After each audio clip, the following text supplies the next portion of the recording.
சிக்கனை வாங்கி கொடுத்துட்டு ஏதோ டிஃப்ரெண்டா செய்யுமான்னு சொல்லிட்டு போயிட்டாங்க. நானும் இன்னைக்கு கொரியன் கிறிஸ்பி சிக்கன் 65 தான் செஞ்சிருந்தேன். ஹனி கார்லிக் சாஸோட வச்சு சாப்பிடும் போது இன்னொரு பிளேட் கொடுமான்னு கேட்டு வாங்கி சாப்பிடுவாங்க. வாங்க எப்படி செய்யறதுன்னு பார்க்கலாம். ட்ரை பண்ண நினைச்ச வீடியோவை சேவ் பண்ணிக்கங்க. மற்ற வீடியோ பிடிச்சிருந்தா சேனலை ஃபாலோ பண்ணிக்கங்க.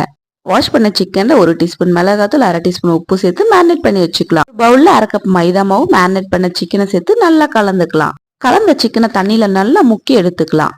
இன்னொரு பவுல்ல 1/2 கப் மைதா மாவு, 1/2 கப் கார்ன்ஃபிளவர், 1/2 டீஸ்பூன் உப்பு சேர்த்து கலந்துட்டு தண்ணியில டிப் பண்ண சிக்கனை மாவுல நல்லா முக்கி எடுத்துக்கலாம். கடையில பொரிக்கிறதுக்கு தேவையான எண்ணெய் சேர்த்து சூடு ஏறினதும் ஒரு சிக்கனையா சேர்த்து நல்லா கிறிஸ்பியா பொரிச்சு எடுத்துக்கலாம்.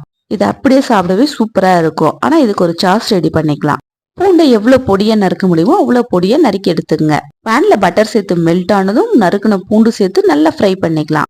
இதனுடைய 1 teaspoon tomato sauce, 1 teaspoon red chilli sauce, 1 teaspoon soya sauce, 1 teaspoon honey சேர்த்து நல்லா மிக்ஸ் பண்ணிக்கலாம். இதனுடைய ஃப்ரை பண்ண சிக்கனையும் சேர்த்து நல்லா மிக்ஸ் பண்ணி விட்டுட்டு சர்வ் பண்ணலாம். சர்வ் பண்றதுக்கு முன்னாடி மேல லேசா எள்ளு, கொத்தமல்லி தூவி சர்வ் பண்ணி பாருங்க. டேஸ்ட் சூப்பரா இருக்கும். பண்ணி தான் பாருங்க. ட்ரை பண்ணி பார்த்துட்டு டேஸ்ட் எப்படி இருந்துச்சுன்னு மறக்காம கமெண்ட் பண்ணுங்க.